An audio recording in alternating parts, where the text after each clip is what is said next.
Hoje tem bate-papo no canal Corpo Luz. Seja bem-vinda, bem-vindo ao canal. Eu sou Mônica Tavares e o bate-papo de hoje vai ser com o professor Marcos Alexandre, Poéticas e Teatros Negros. Não saia daí, porque a gente está voltando.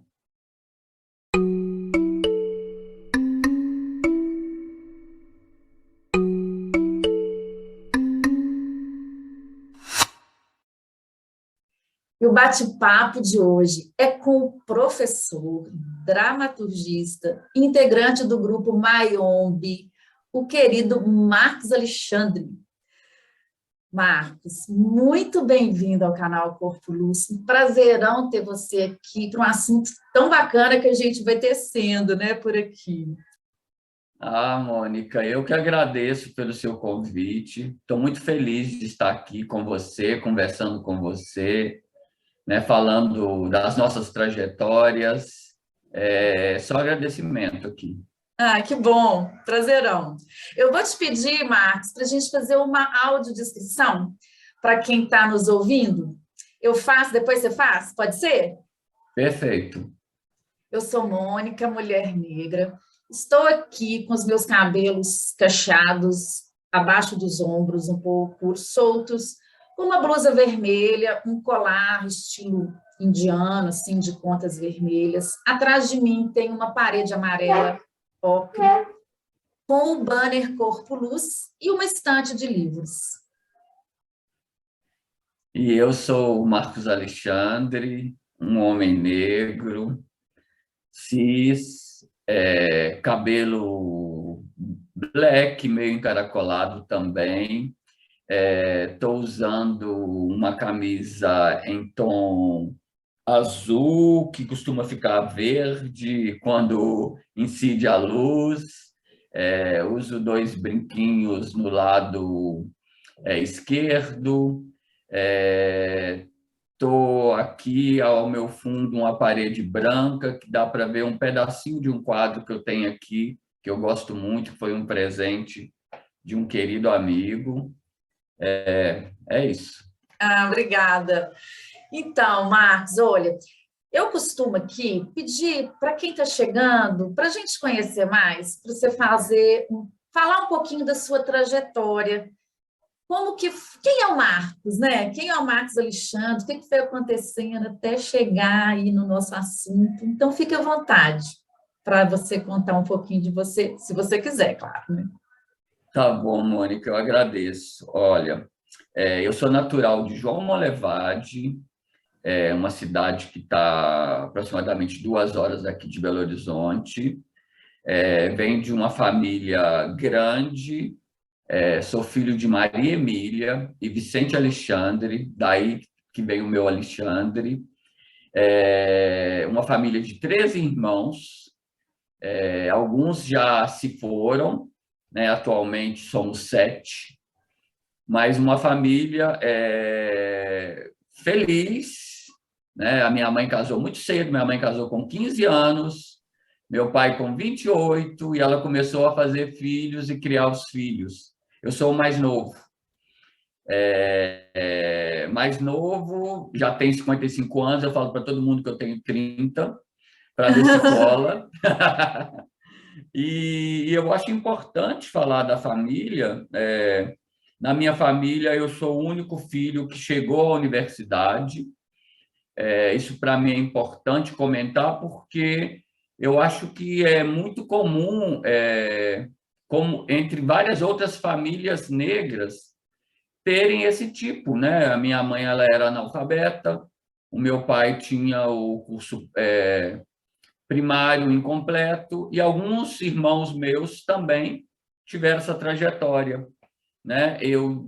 Desde pequeno, eu pensei em estudar para poder sair de João Monlevade, não que eu não gostasse da cidade, mas para eu poder estudar, fazer o curso que eu queria fazer, que já era o curso de letras.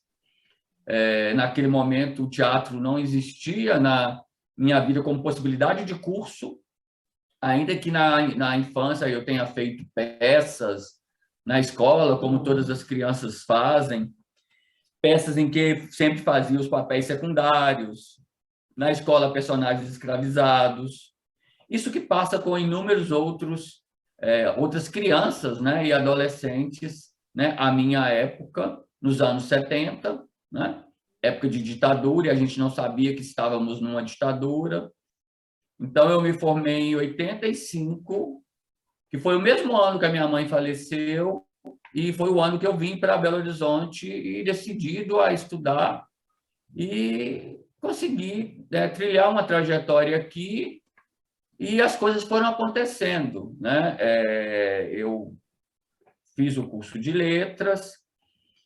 Na minha trajetória em letras, eu fiz primeiro português, depois fiz inglês, e quis fazer um terceiro idioma. Foi aí que eu fui fazer espanhol, porque eu sempre pensei que eu queria fazer o doutorado, e para fazer o doutorado precisaria de duas línguas.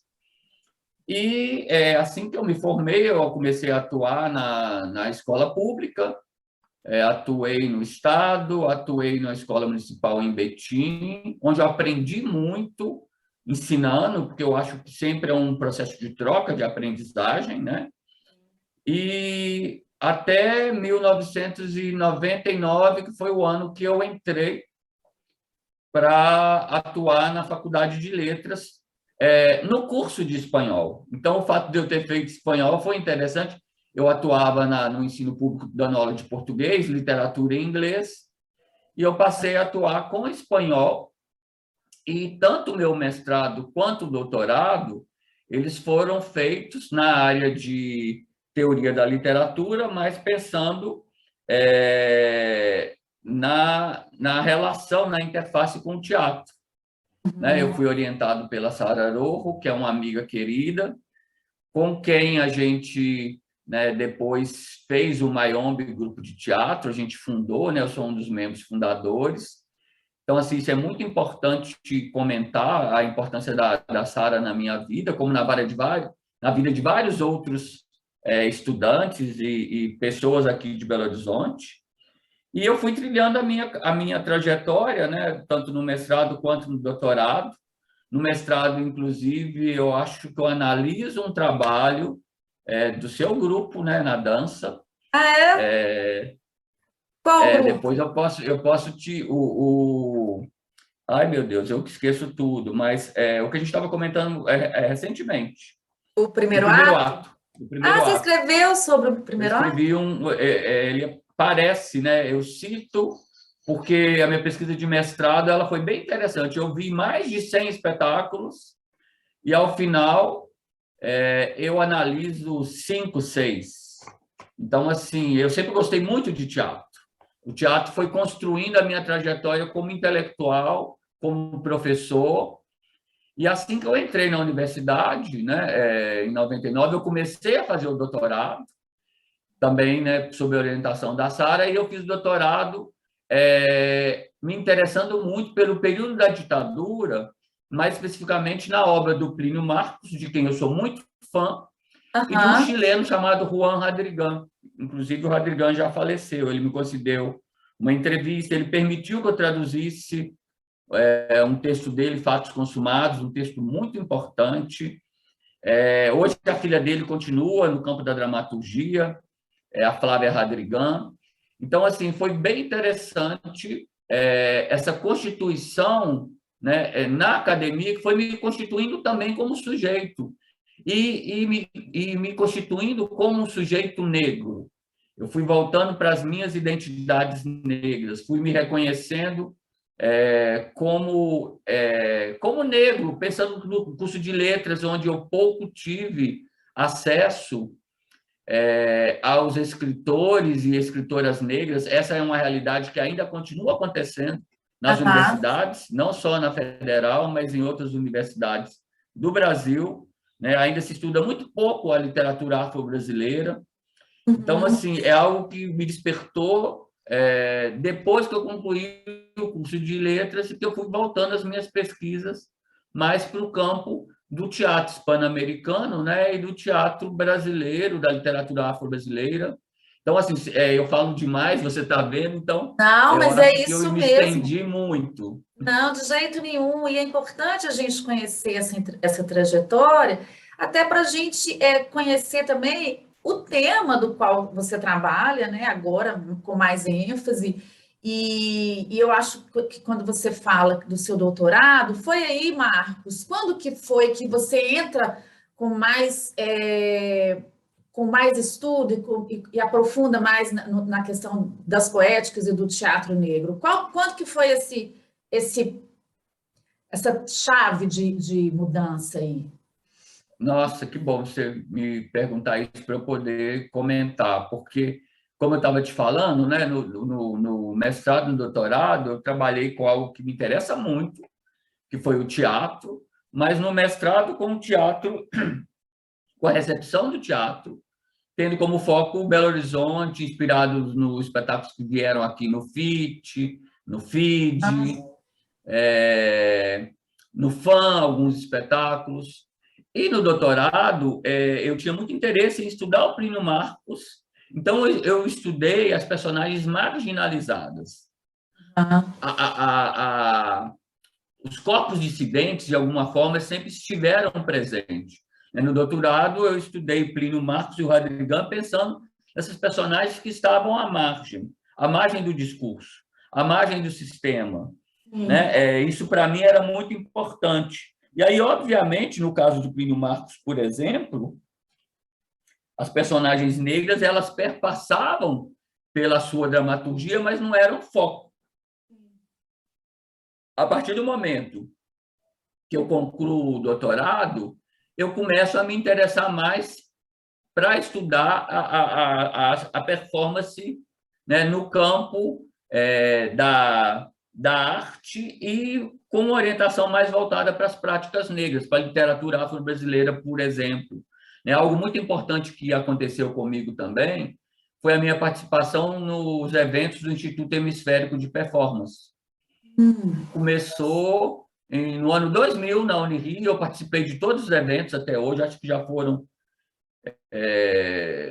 13 ou 12 edições, né? Com a pandemia, as edições elas foram paralisadas, mas assim é um instituto que foi dirigido pela Diana Taylor até 2018, então assim uma longa trajetória.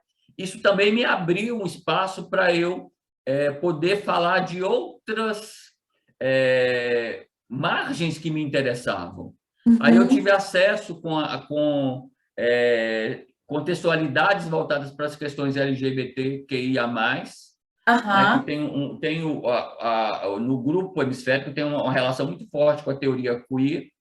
Eu fui tomando conhecimento e fui, de certa forma, moldando a minha trajetória para começar a falar das práticas negras. Né? No Mayombe também a gente sempre trabalhou a partir do teatro hispano-americano, também trabalhando a questão das margens, mas não especificamente dos teatros negros. Né? Era isso que eu ia perguntar. Né? Era isso que eu ia perguntar. Qual que foi o movimento que o Mayombe fez? Assim, onde que ele nasce e sob que perspectiva dentro dessa mudança de trajetória sua aí, né? Exato. O Mayombe ele nasce em 1994, 95, quando eu ainda era estudante, que estava concluindo o curso de mestrado. Aí que eu conheci a Sara, né? A Sara chegou aqui em 93, se não me engano, e ela, assim que ela entra no curso, ela oferece disciplinas teóricas práticas, que a gente estudava o teatro e, ao final, fazia uma montagem. Isso onde? Lá no grupo? Na Faculdade de Letras. Lá na Letras. Lá na Letras. E a gente começou, quando acabou, ela ofereceu 2 disciplinas, eu participei da segunda. Alguns alunos falaram, mas espera aí, a gente não quer parar. Vamos fazer um grupo? Vamos continuar? Ela topou e a gente criou o Mayombe. No primeiro momento, a gente fazia teatro em espanhol. Nosso objetivo era divulgar a língua espanhola, o teatro hispânico, no Brasil, em Belo Horizonte, aquela utopia, né, que todo grupo tem. Mas logo a gente percebeu que era muito complicado, porque tinha o problema linguístico do espanhol. Aí nós começamos a mesclar no idioma português, espanhol, fizemos alguns espetáculos assim, até chegar no momento que a gente assumiu o teatro em português, mas o espanhol sempre atravessou, sempre cruzou, obviamente pela interferência da Sara pelos nossos interesses também de falar da América Latina. O teatro político sempre nos interessou no Mayombe, falar da Aham. América Latina como um todo. Então, a gente sempre teve, né, influenciado pelo teatro do Chile, da Argentina, do México, do Peru, né, os trabalhos do grupo Iascani. E esses grupos todos eu fui tendo contato e conhecimento a partir das minhas vivências e diálogos com o Instituto Hemisférico. Né? E, obviamente, com a vivência da Sara enquanto diretora, a gente foi aprimorando isso, né? E trazendo essas realidades. A partir de 2004, eu começo a me interessar, eu falo, não, agora é o momento de eu me interessar também pelas, pe, pelos, pelo teatro negro. Naquele momento, eu falava teatro negro no singular. Não Aham. falava teatros negros como eu falo hoje. Hoje eu Sim. falo de poéticas negras, e dentro das poéticas negras eu incluo, além das literaturas, né, afro-caribenhas, afro-hispânicas, afro-brasileiras, o teatro, a dança negra, a musicalidade. Então, assim, agora isso aconteceu e foi acontecendo como um processo, porque eu comecei a atuar em 2000 no curso de teatro, que ele foi fundado em 1999. As Aham. primeiras turmas eu fiz algumas participações em aulas específicas, mas desde 2000 eu comecei a atuar no curso. E o curso, naquele primeiro momento, ele tinha uma grade de disciplinas obrigatórias, teóricas, que elas eram oferecidas por nós, professores da letras. Até hoje é assim. Aham. Então, assim, foi no tempo, e é interessante porque no primeiro momento nós não tínhamos no curso de teatro muitos alunos negros. Se você me perguntar, eu vou citar alguns, que Aham. vou me lembrar que agora, e a memória sempre ela é falha, né? Mas, assim, era, sei lá, em grupo de 20, as entradas eram 20 alunos no primeiro semestre e Aham. 20 no segundo, as turmas não tinham mais que 3 alunos negros. Uhum. E esse número ele foi sendo alterado também. E como as disciplinas eram obrigatórias, chegou um momento que eu sempre colocava algum texto de algum autor, né? Aham. Para você ter uma ideia, né? Desde 2000, em 22 anos, dando aula no curso de teatro, eu só oferecia a disciplina Teatros Negros uma vez. E numa Olha, outro e anteriormente, 2 vezes, na verdade, mas na primeira vez era um módulo dentro do curso. E depois eu dei um curso só sobre teatros negros, isso recentemente. Mas por olha, que isso aconteceu? Porque eu sempre estou dando as disciplinas obrigatórias. e E assim, não existe uma disciplina de teatro negro na UFMG, como também não existe na UFBA, como também não existe em várias outras universidades.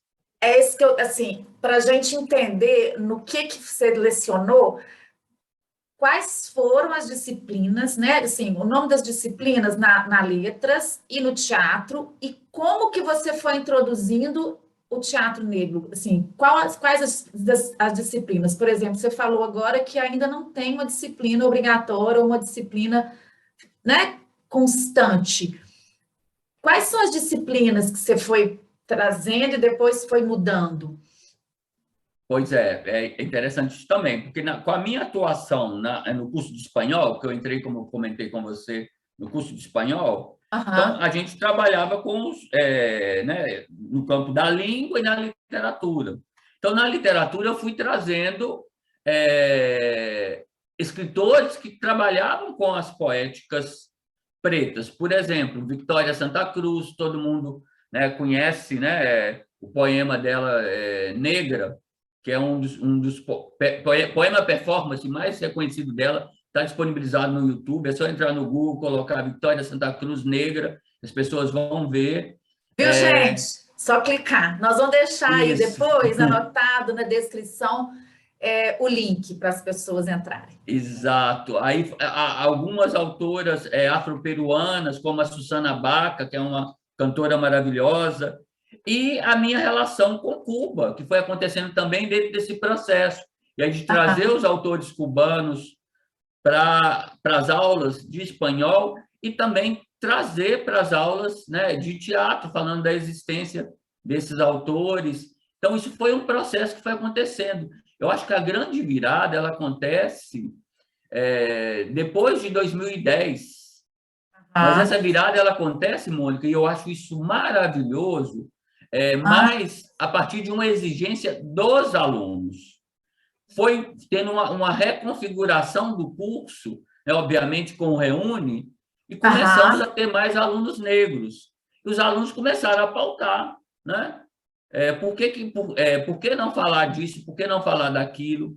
Então, obviamente, aí a gente começa, né, no curso, incluir textos para poder falar, por exemplo, de Abdias Nascimento, né? Os alunos que sim, estudaram comigo em 2000, eles não me ouviram falar de Abdias Nascimento, aham, né? Então, isso foi alterando ao longo do tempo. E algo também muito importante, em 2007, eu consegui um projeto de recém-doutor, e aí eu organizei um livro, que é Representações Performáticas Afro-Brasileiras. Nesse ah, livro eu já comecei a tratar no campo da literatura afro-brasileira, e também aí eu já trago dois textos meus, né, voltado para o teatro negro, e um aham, voltado pela relação com os rituais relacionados com as congadas, né? Pensando em João Molebade, é, que é uma cidade que tem o ritual de congada, né? Como aqui em Belo Horizonte também, nós temos em vários bairros, né?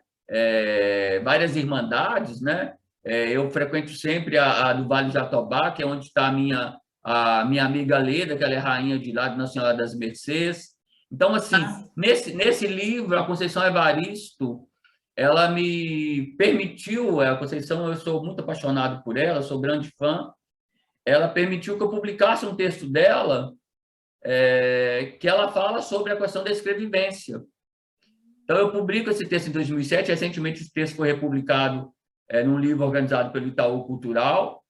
Então, assim, é, esse lugar de aproximação, de estreitamento, sim, algo que me interessava, que tinha a ver com as minhas identidades, como homem negro. Aí retomar a trajetória da minha família, que eu falei para você, né? Da realidade da minha família negra, mas que também não se reconhecia como negra, apesar de sofrer todas as discriminações, né? aham, Mas de nem entender, então tem todo um processo sim, de autoconhecimento, né? E isso é importante porque os alunos chegaram aí, né? Eu lembro que tem alunos que brincam comigo até hoje, falam, você falou que eu era negra. Eu falei, uai, mas você não é negra? Não. Quer dizer, porque a aluna, né, não se reconhecia como negra. eu E são sei alunas disso. hoje, né?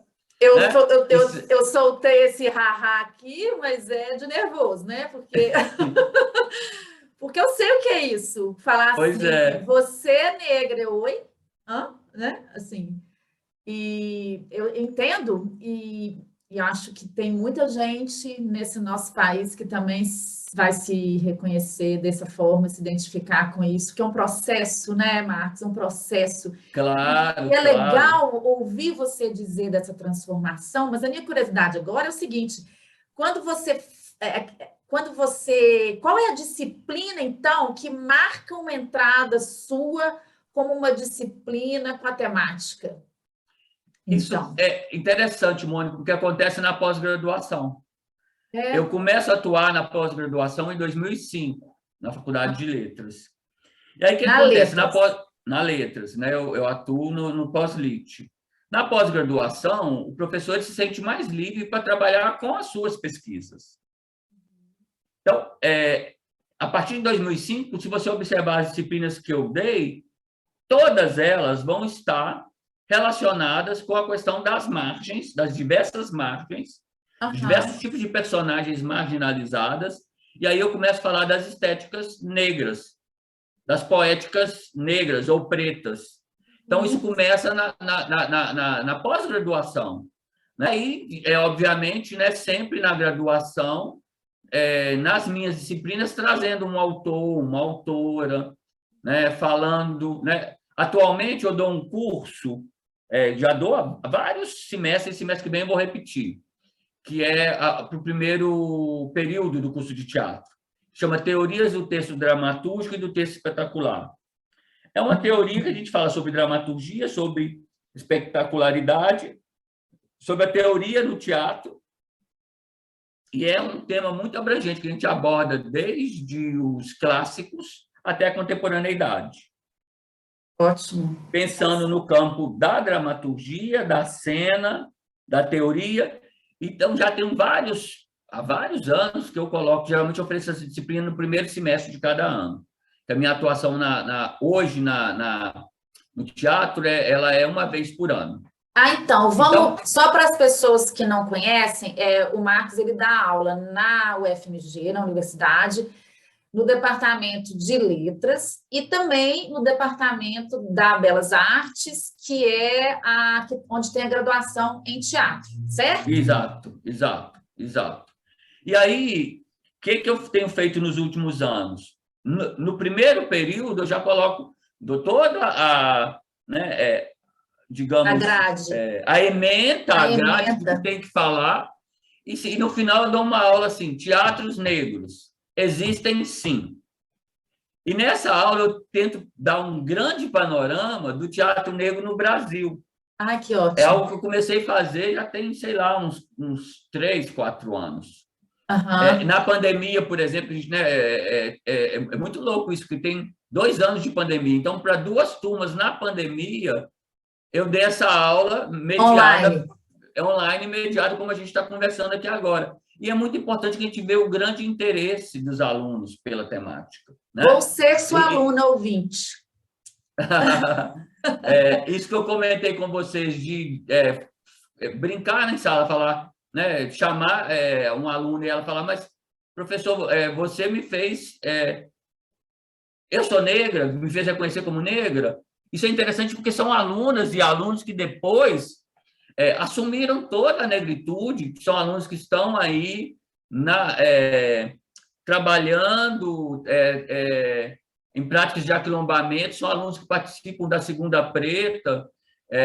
Eu acho que tem alguns nomes que elas não importariam que eu citasse, tipo a Raine, a Anaí, a Ana, sabe? São alunas que hoje têm todo um envolvimento, são alunas que continuam estudando, que estão fazendo mestrado, a Eneida, que está fazendo doutorado agora. Ou seja, a gente vê que esses alunos eles começaram a pautar e eles começaram a investir neles enquanto intelectuais.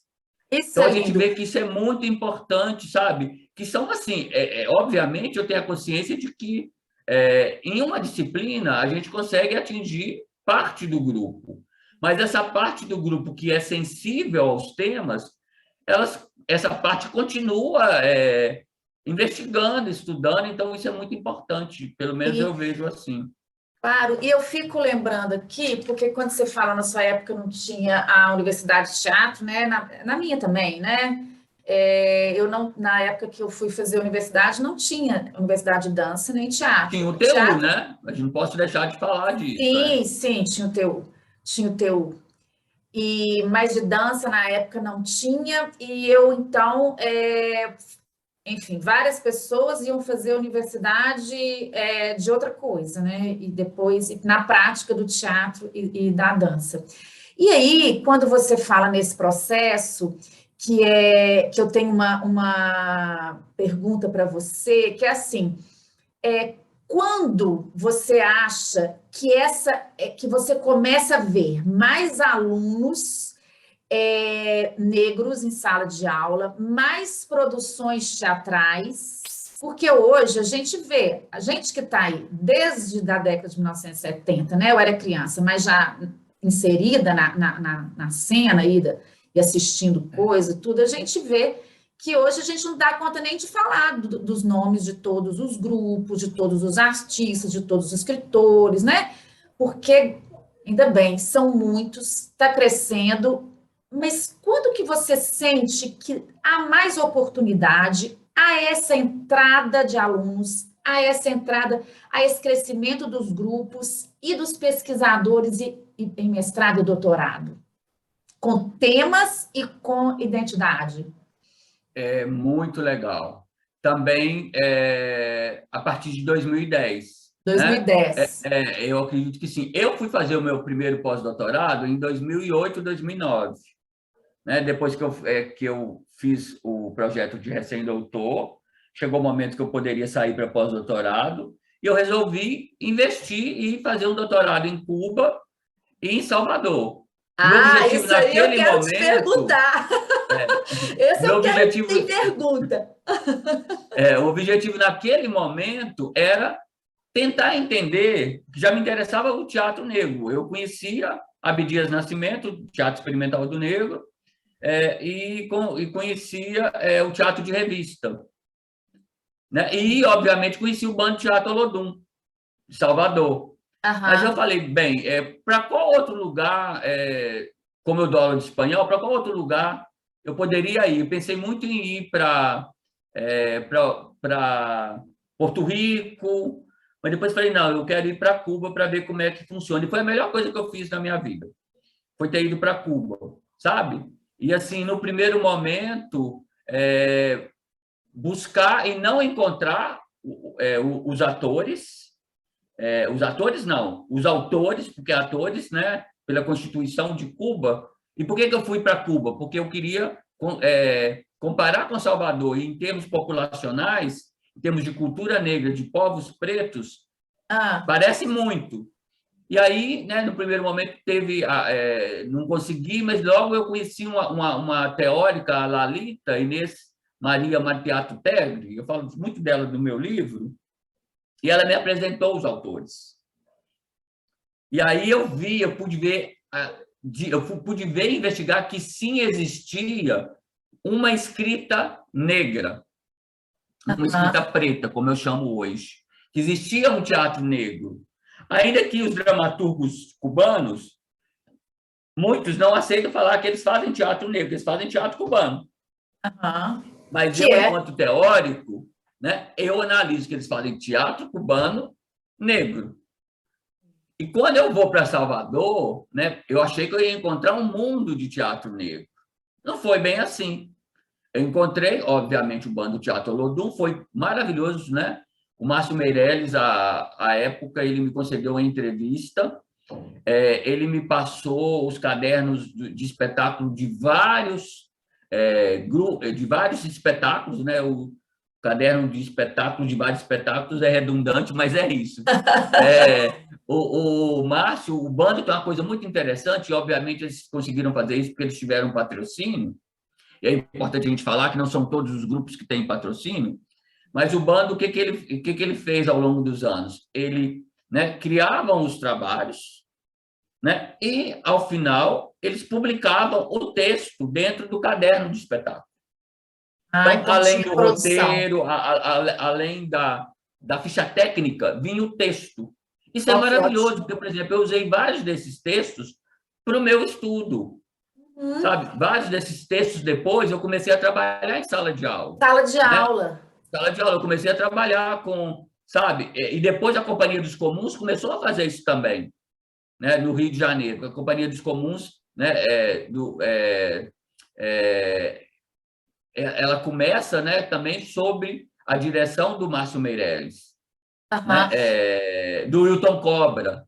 Então, assim, é fantástico isso, porque eles também começaram a publicar. Isso é material, porque a gente não tem muito Não material. tem. Não, agora está Então, mudando. Agora isso está mudando. daí, essa época aí que você está dizendo, então, a gente pode, em termos de cronologia, a gente pode pensar que depois de 2009 começa a crescer esse movimento nas Começa a crescer escolas, o nas movimento. produções, nas pesquisas e tudo.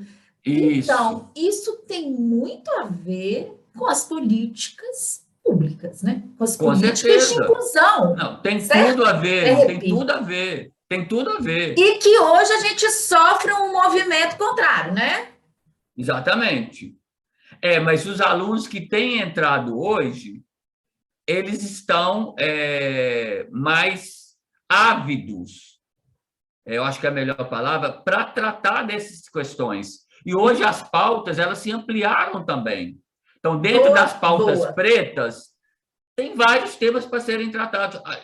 O que geralmente se associava? Quando a gente pega, por exemplo, o Teatro Experimental do Negro, E tem o livro que o Abdias Nascimento organiza Dramas para Negros, Prólogo para Brancos. Nesse livro tem vários textos, inclusive aí está o Anjo Negro, do Nelson Rodrigues. O Nelson Rodrigues fez esse texto pensando no Abdias Nascimento para montar e não aconteceu. E aí tem vários textos interessantíssimos.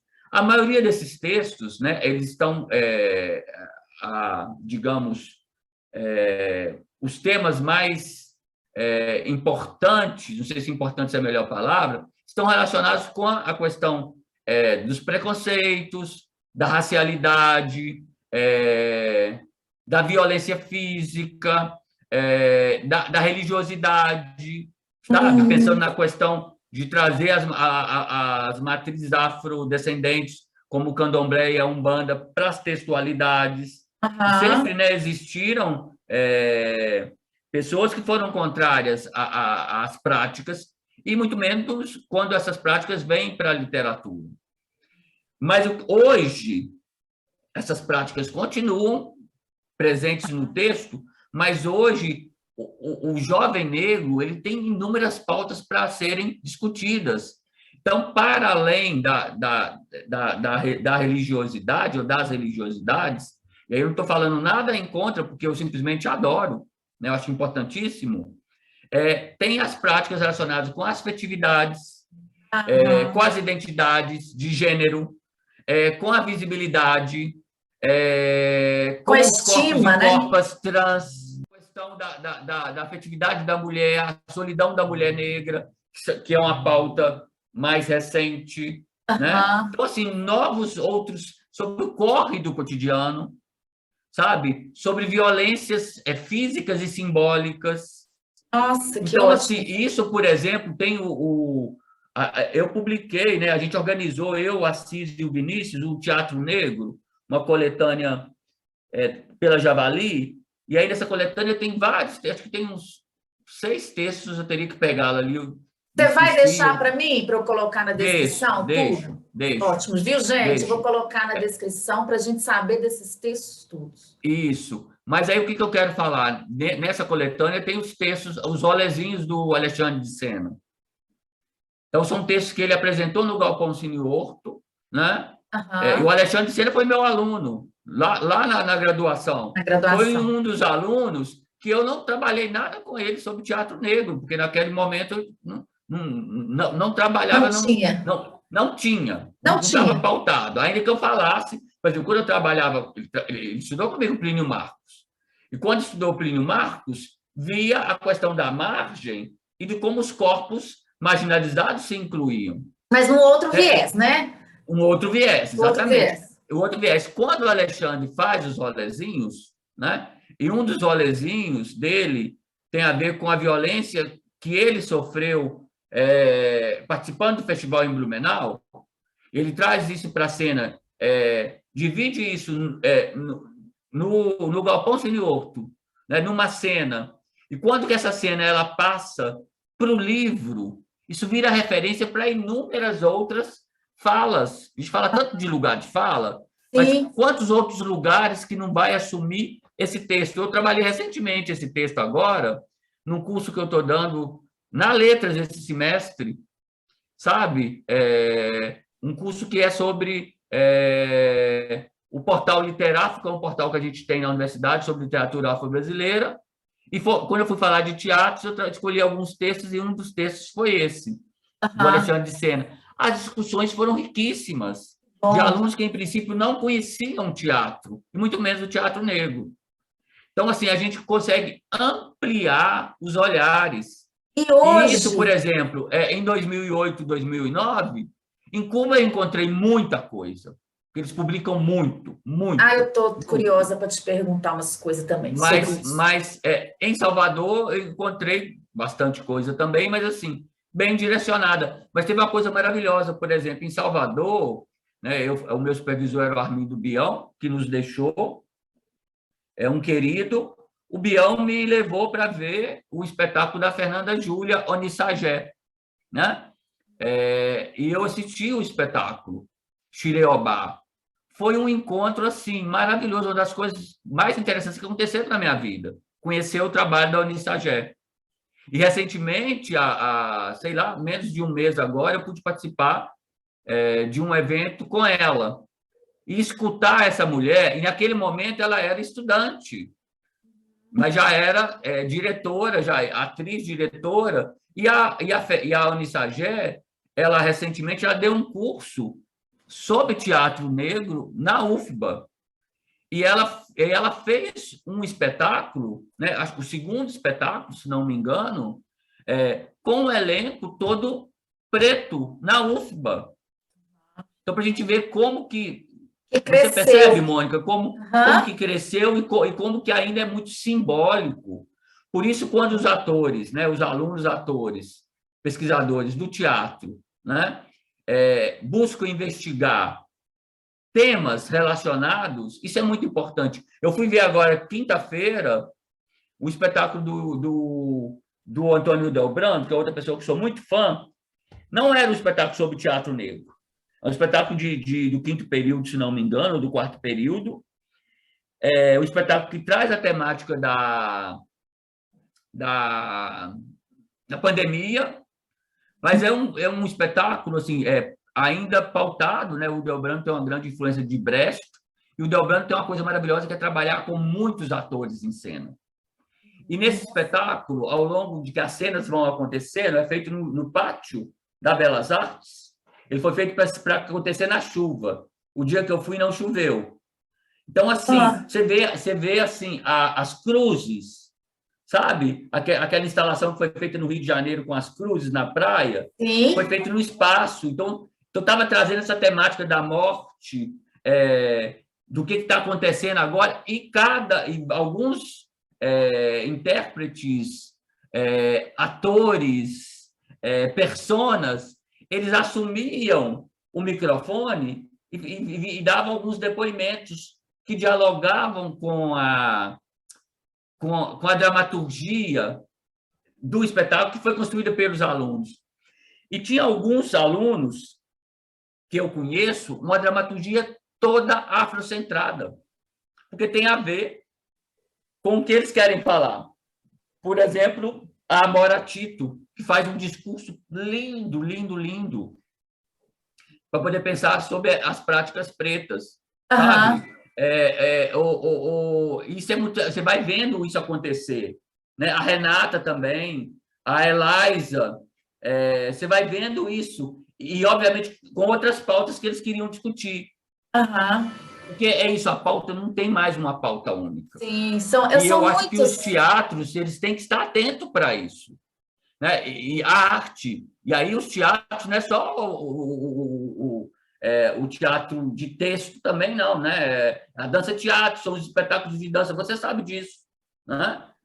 O espetáculo de dança não é só mais dança. Não, imagina. Isso tempo, já se imbricou aí, já se imbricou, né? Já temos aí as multilinguagens. Mas eu fiquei assim, tem várias coisas que eu tô para te provocar um pouquinho, não te perguntar, né? Nessa nossa conversa, que é assim, eu fiquei com muita curiosidade, se você puder falar um pouquinho, assim, quando você fala da sua ida para Cuba, no estudo que você vai para Cuba, Salvador, e depois você agrega Belo Horizonte nesse seu estudo, o que te chamou, assim, de uma forma bem, assim, um apanhado geral, do que te chama atenção das características em Cuba, Salvador, por exemplo, e das diferenças, do que se alinham, o que você notou o que você traz de mais interessante nesse estudo seu, Marcos? Ótimo, ótimo. Pois é, você deve estar fazendo menção a esse livro que eu publiquei, né? Sim. Que é O Teatro Negro em Perspectiva. Que esse foi livro, o seu estudo, né, que você fez no seu pós-doutorado. Ele foi produto do meu pós-doutorado. O meu pós-doutorado eu concluí em 2009. Esse livro ele só sai em 2017. Por que houve todo esse tempo? Eu fiz a pesquisa sobre Cuba, fiz a pesquisa sobre Salvador. Mas Mostra o livro para nós, de novo. Eu queria... A capa é o Denilson Torinho. Em Perspectiva. Isso, dramaturgia e cena negra no Brasil e em Cuba. Vou colocar na descrição, tá, gente? A foto da capa é o Denilson Torinho no espetáculo Madame Satã, aqui de BH. Aham, Eu estou te mostrando para eu chegar no BH aqui. Então, aham, quando no primeiro momento que eu cheguei em Cuba, que eu já falei, né, assim, eu descobri um universo no campo da dramaturgia muito importante. E três autores muito importantes, que são o Eugenio Hernández Espinosa, a Fátima Patterson e o Gerardo Fullier de León. Esses autores me abriram o universo para o teatro negro. E eu comecei a observar ali que os textos que eles escreviam pareciam muito com os textos escritos, por exemplo, por Abdias Nascimento, nos anos 40, né? com o teatro experimental do negro, com o tempo. Ou com o Birajara Fidalgo, que as pessoas nem conhecem, nos anos 70, né? Com o Tepron. Então, assim, eu falei, olha que interessante, porque tem toda essa relação com a questão das religiosidades, mas também centrando nos temas da população cubana. Né? Isso é aham, muito importante a gente ver, né? A questão do conflito, né? A questão política e a questão da mulher cubana. E aí eu li o texto Maria Antônia, do Eugenio Hernández Espinosa, que é um texto que é dos anos 50, e sou péssimo com data, teria que olhar aqui, nos anos 56, alguma coisa assim. E esse texto ele foi feito uma versão para o cinema, além da versão para o teatro. E em 2011, se não me engano, 2012, o próprio Eugenio Hernández Espinosa, que também é diretor e tem um grupo de teatro, ele remontou a peça. Ou seja, a peça ainda é algo latente dentro de Cuba.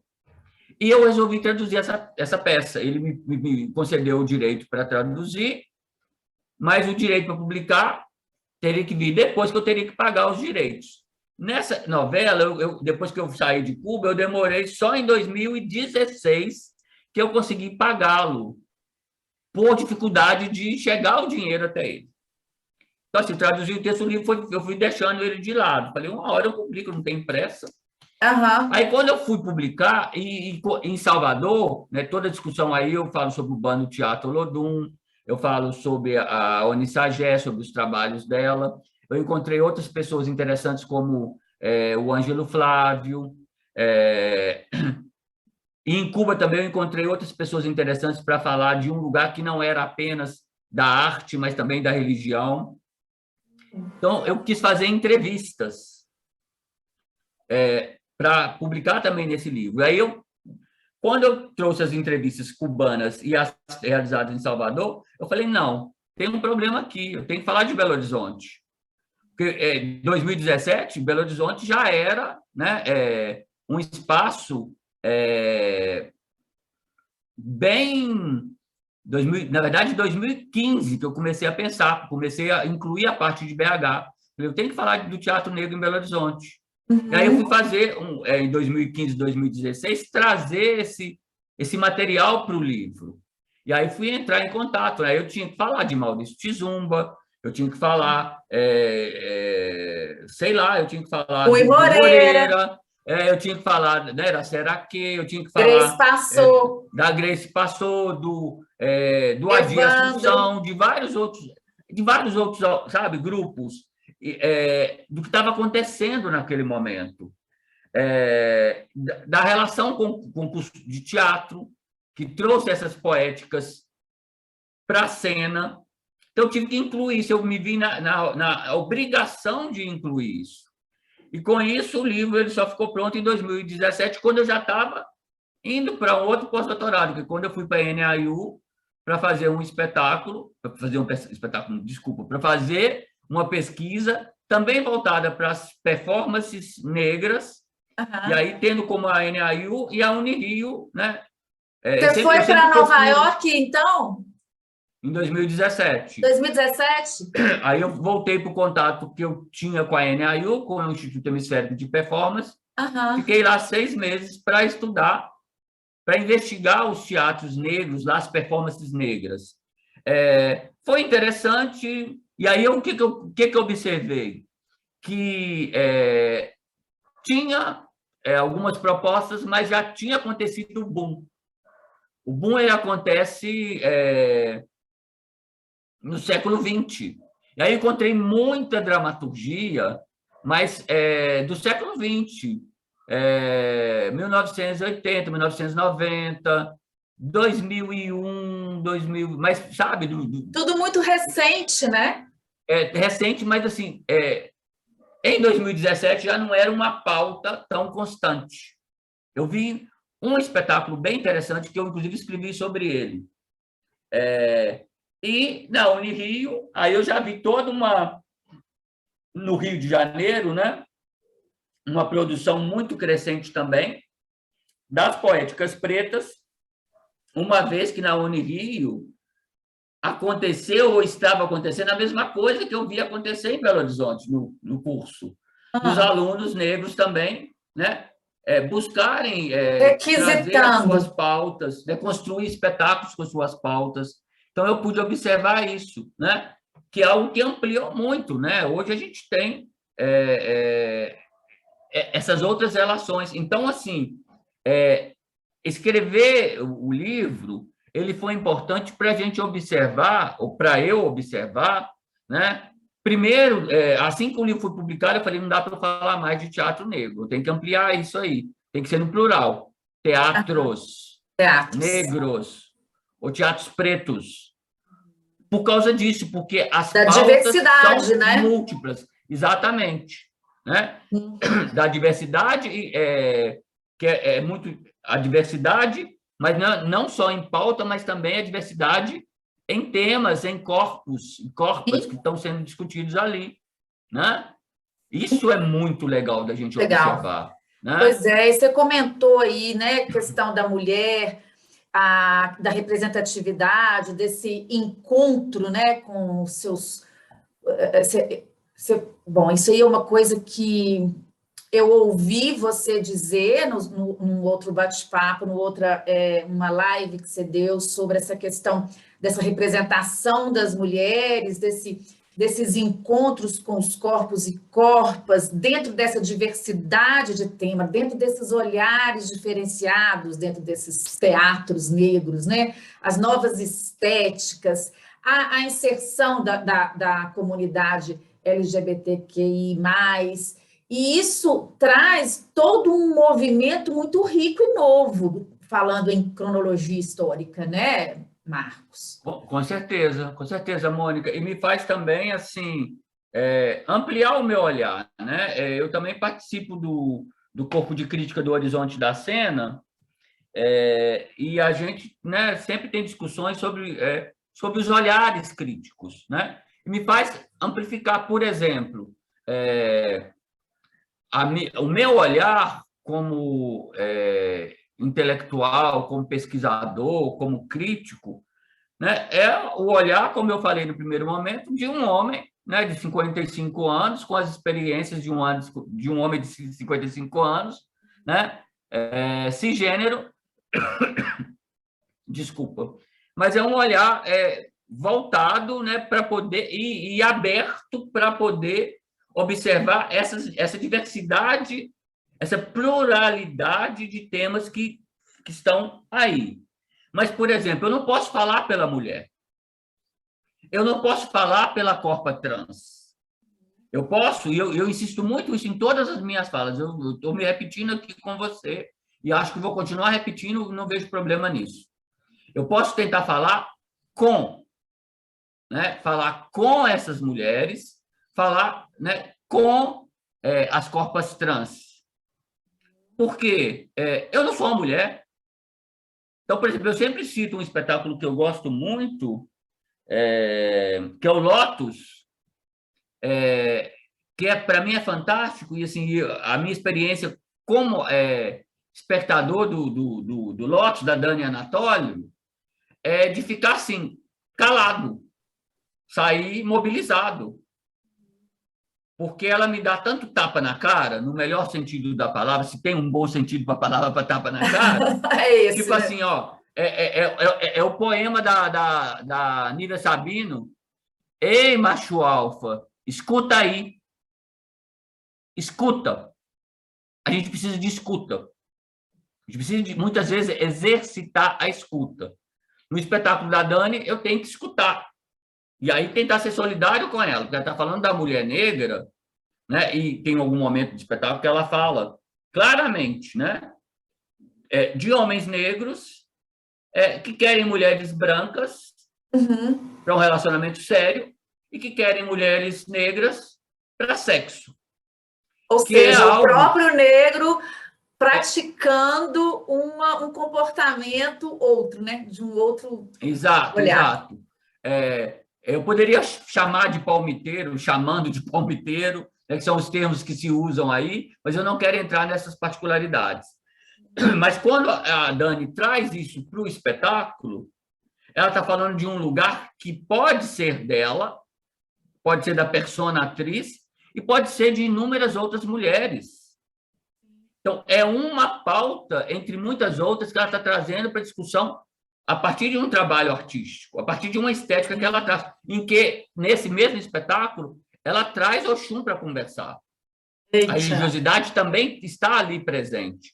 Então, assim, eu posso sensibilizar, né? E posso tentar falar com ela. Agora, eu não posso falar sobre, porque esse é o grande problema, né?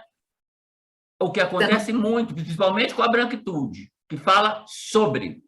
Então, tenta falar de tudo, não sabe do que está falando e fala sobre. E não tenta falar com, que é ser solidário ao outro, sabe? É ser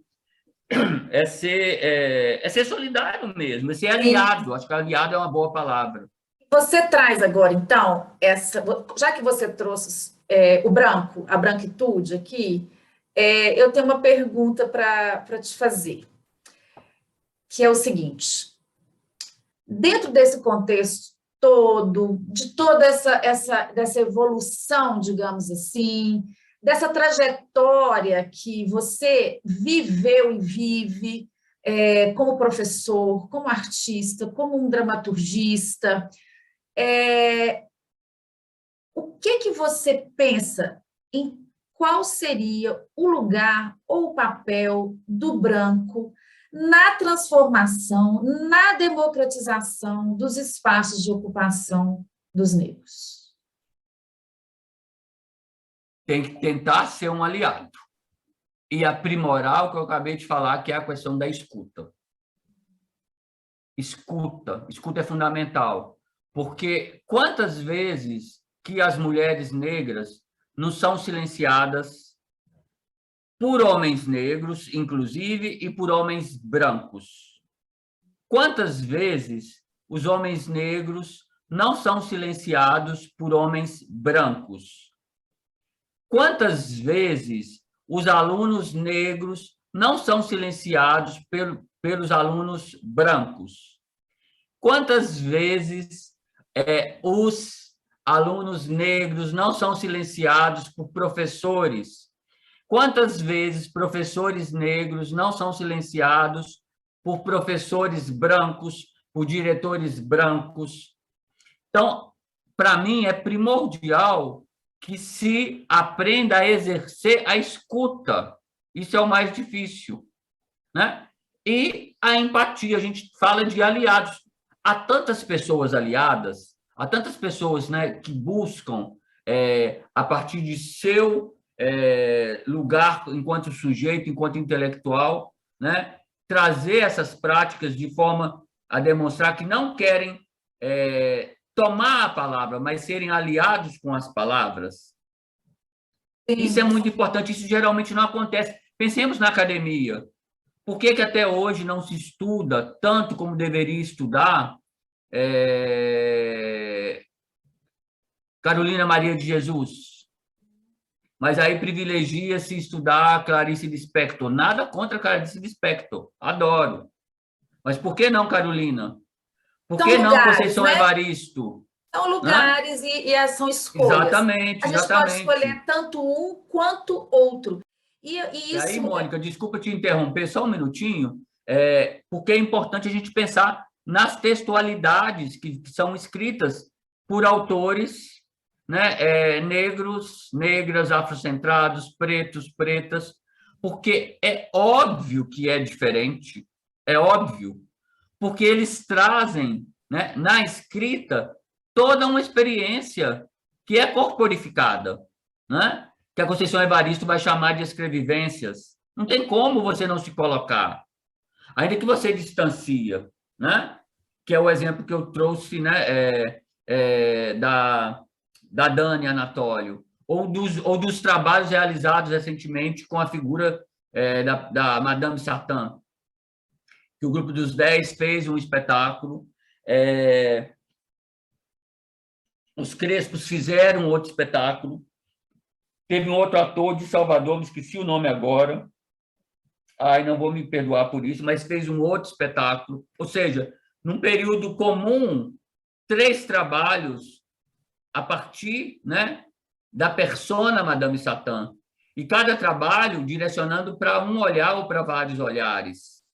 No nosso, né, na nossa Madame Satã aqui, ou no nosso Madame Satã aqui, né, um texto dirigido pelo querido João das Neves, né, dirigido pelo João, com o texto do Marquitos, do Marcos Fábio Faria e do Jerônimo lá.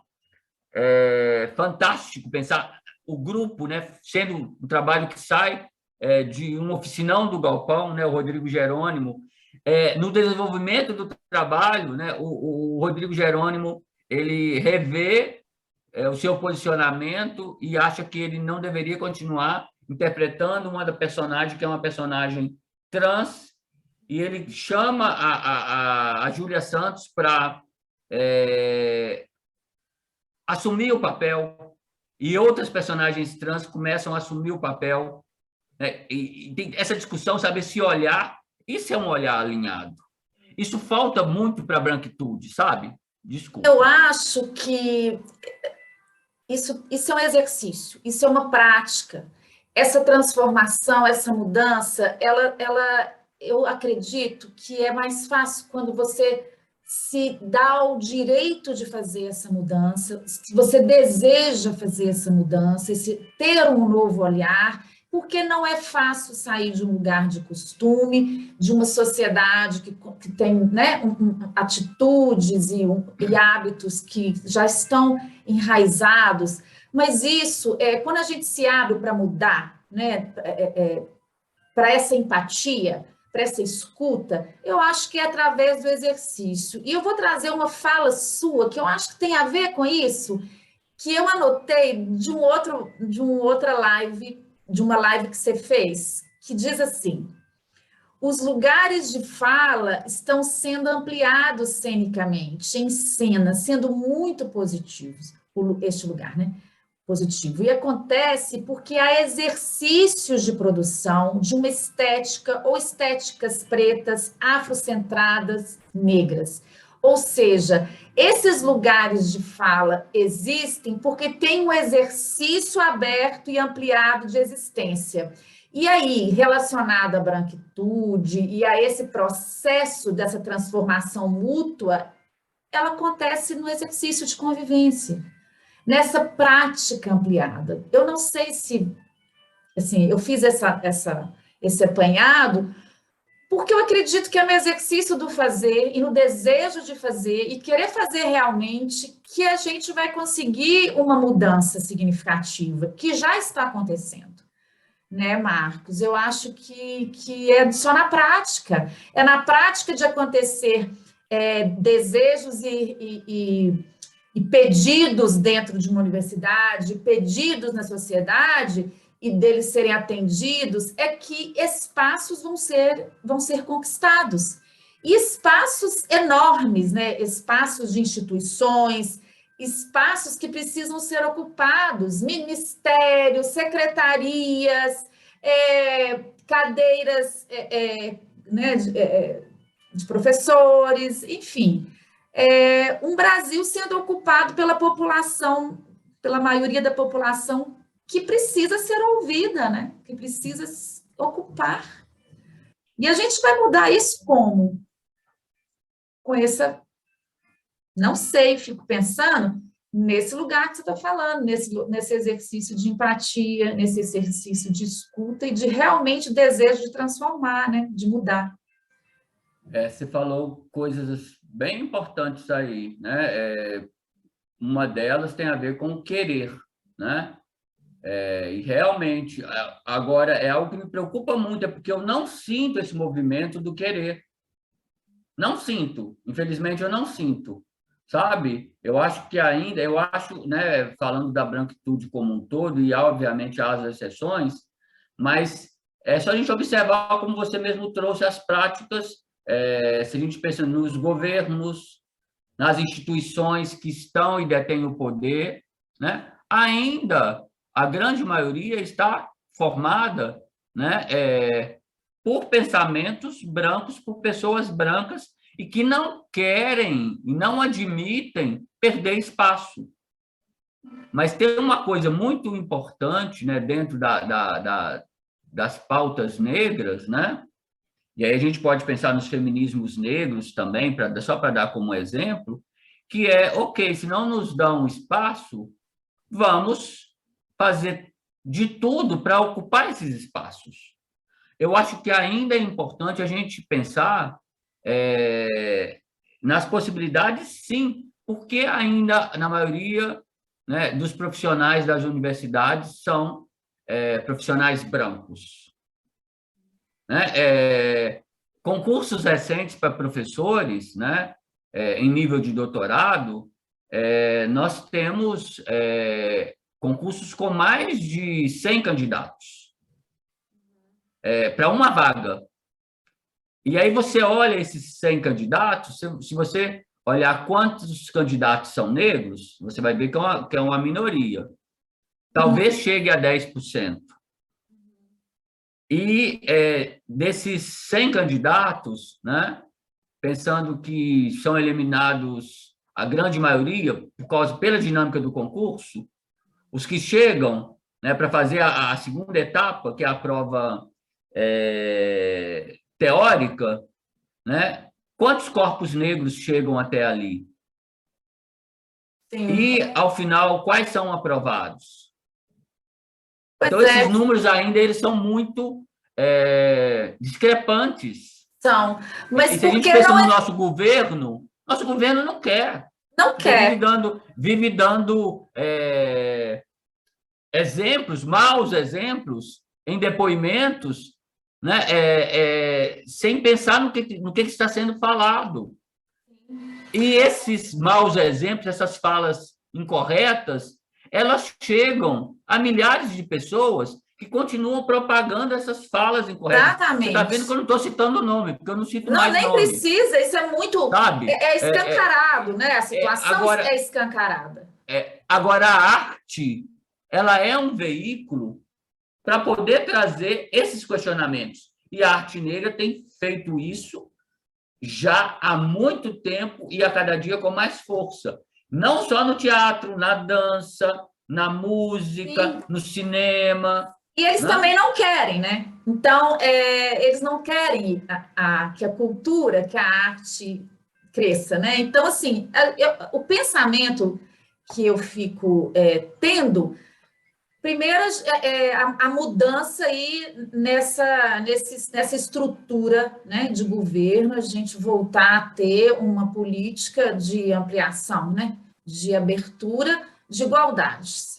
Então, assim, isso é uma coisa que deveria se continuar e para que alguém consiga chegar no mestrado, no doutorado, porque teve a oportunidade de entrar dentro da universidade. Porque você só vai conseguir chegar lá entrando. Agora, para entrar na universidade, tem que ter ensino de base, né, gente? Então, assim, a questão, a gente vai abrir uma questão na educação que vai ser outro bate-papo, né? Porque esse assunto é extenso.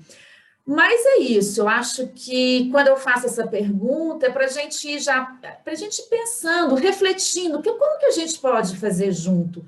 Porque mesmo assim a gente vive numa sociedade onde o discurso, a prática, a atitude ainda é muito branca, né? Então, por mais que a gente possa até querer, e eu sinto isso, tem a dificuldade.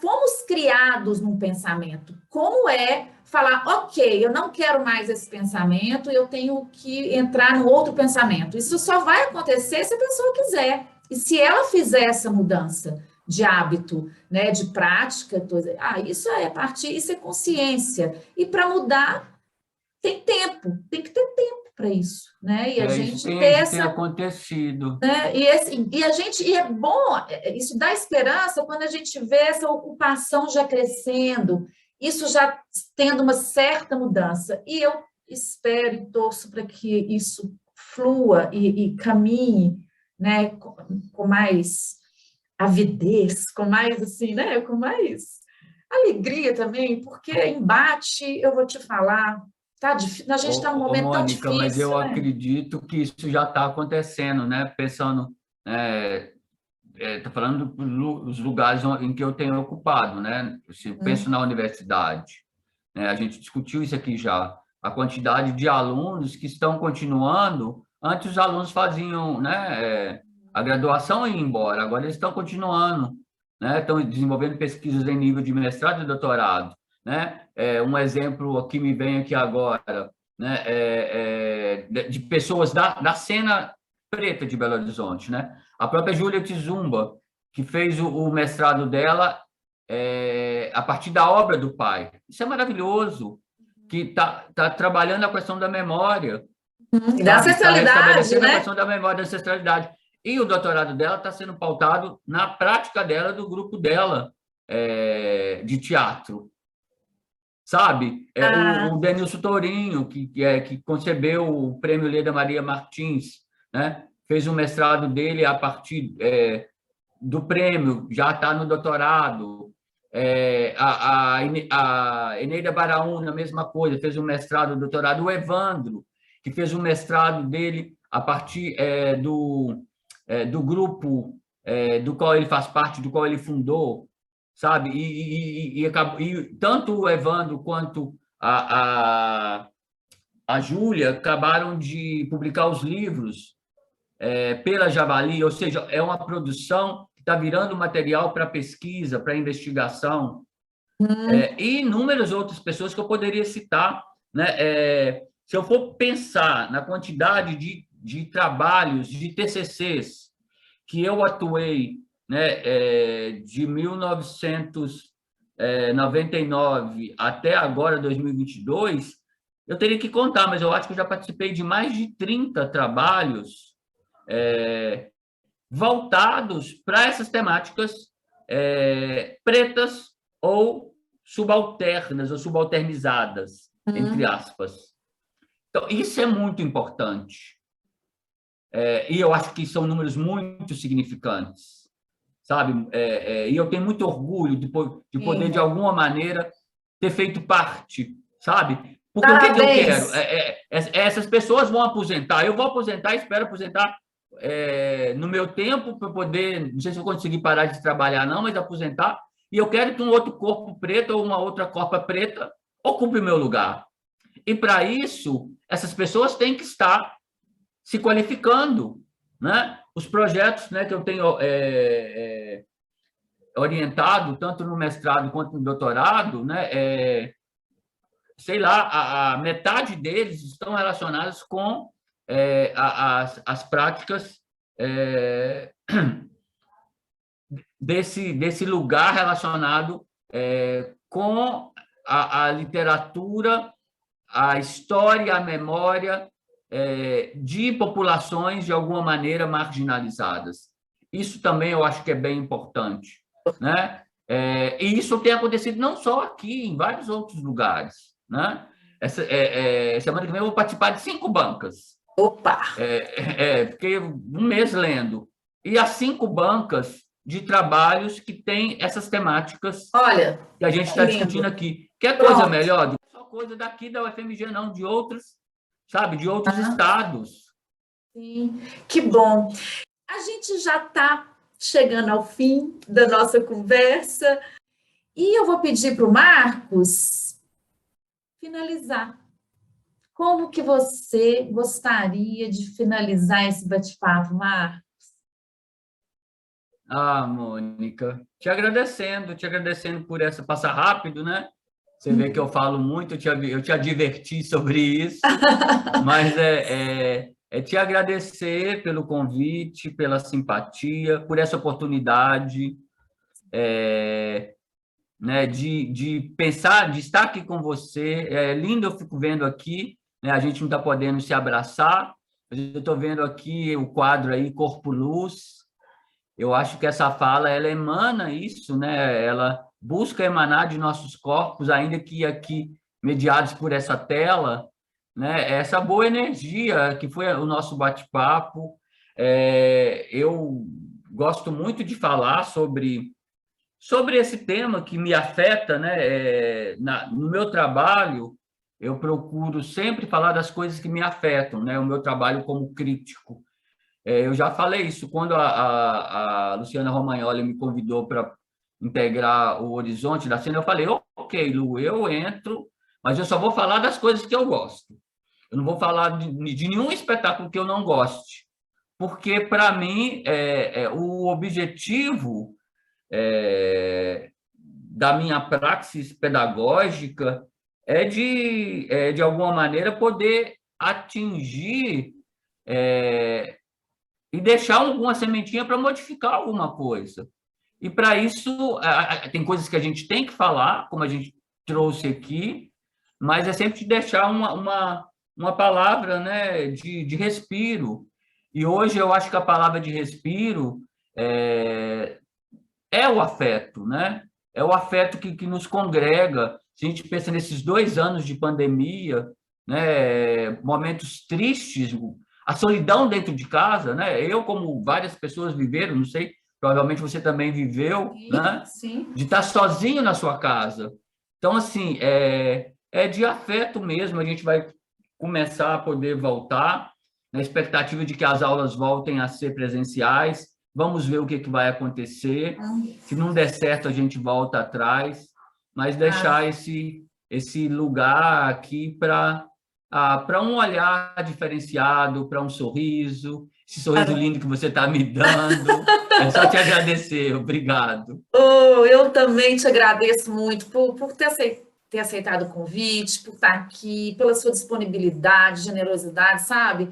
E é isso que é o objetivo do Corpo Luz, abrindo esses bate-papos, né? Também isso acontece na pandemia, uma maneira que eu pensei de chamar pessoas aqui para a gente conversar, para a gente abrir reflexões, porque tem pessoas que podem se interessar, né? Então, assim. Se você está acompanhando a gente até agora, se você curtiu esse bate-papo, clica aí no curtir, se inscreve no canal, uma motivação para que eu possa estar aqui chamando mais pessoas para a gente bater papo e compartilha se você achar interessante. Marcos, eu estou aqui, sempre aberta, quando quiser bater outro papo, estamos aqui. Te agradeço muito, agradeço quem ficou aqui assistindo e a gente segue. Eu te desejo tudo de maravilhoso nessa trajetória linda que você trouxe para nós. E vamos lá, vamos com saúde, né? E no afeto. Abração, viu? Obrigada. Beijo, querida. Obrigado a você. Tchau.